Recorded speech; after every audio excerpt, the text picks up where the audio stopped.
आत्मलघोत्री के जितने भी वेरी इंपॉर्टेंट क्वेश्चन हैं कक्षा 12 चैप्टर 1 के, उन सभी के बारे में जानेंगे जो कि बायोलॉजी से संबंधित है। तो आइए देखते हैं। पहला क्वेश्चन है, लघु बीजाणु ध्वनि की सबसे ऊपर जो है भीतरी परत क्या कहलाती है। ये रहा आपका पहला क्वेश्चन। इसका क्या महत्व है। तो आपके पेपर में इस प्रकार से क्वेश्चन आ सकता है, या फिर टेप्टम कहाँ स्थित होता है, इस ये सब आ सकता है।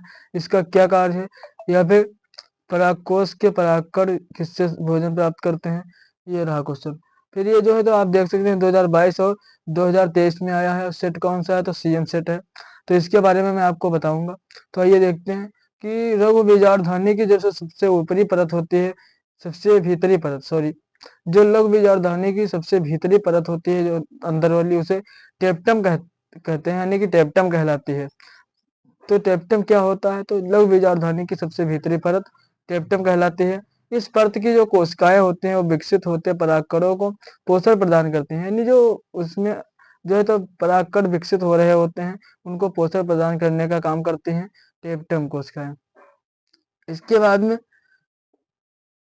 यह परागकणों के बाह्य चोल यानी कि एक्साइन, एक्साइन का मतलब होता है बाह्य चोल के निर्माण में भी सहायता करते हैं, यानी कि जो बाहरी परत होती है, बाहर की तरफ आवरण होता है, उसे भी जो है तो निर्माण करने में सहायता करते हैं। कौन से, तो ये लघु बीजाणुधानी की सबसे ऊपरी परत टेप्टम।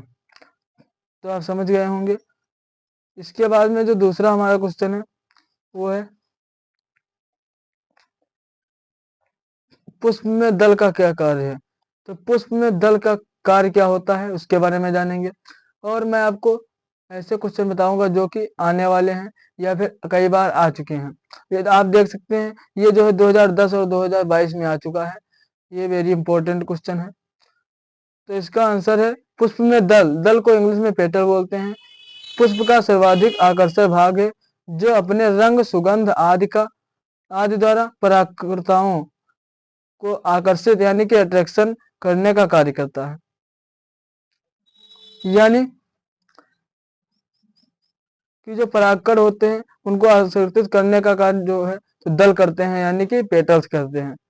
तो आप समझ गए होंगे पेटल्स क्या होते हैं और इनका कार्य क्या होता है। इसके बाद में नेक्स्ट है बभूरता क्या है।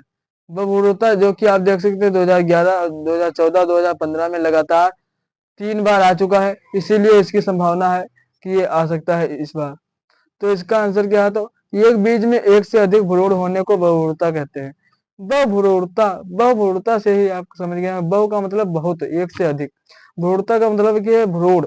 तो यानी कि एक बीज में जब एक से अधिक भ्रूण होते हैं तो उसे ही बहुभ्रूणता कहते हैं। युग्मन यानी कि जायगोट, युग्मनज को इंग्लिश में जायगोट बोलते हैं। तो युग्मन से भ्रूण बनने के अतिरिक्त कभी कभी क्या होता है, सहायक कोशिकाओं या प्रतिध्रुवी कोशिकाओं से नर युग्मक के संलयन, संलयन का मतलब होता है मिलान से अतिरिक्त भ्रूण बन जाता है। यानी कि जब सहायक क्रिया कोशिकाएं होते हैं, ये जब नर युग्मक के से संलयन करते हैं यानी कि मिलते हैं, तब इसके अलावा अतिरिक्त भ्रूण बन जाते हैं, यानी कि एक से अधिक भ्रूण बन जाते हैं।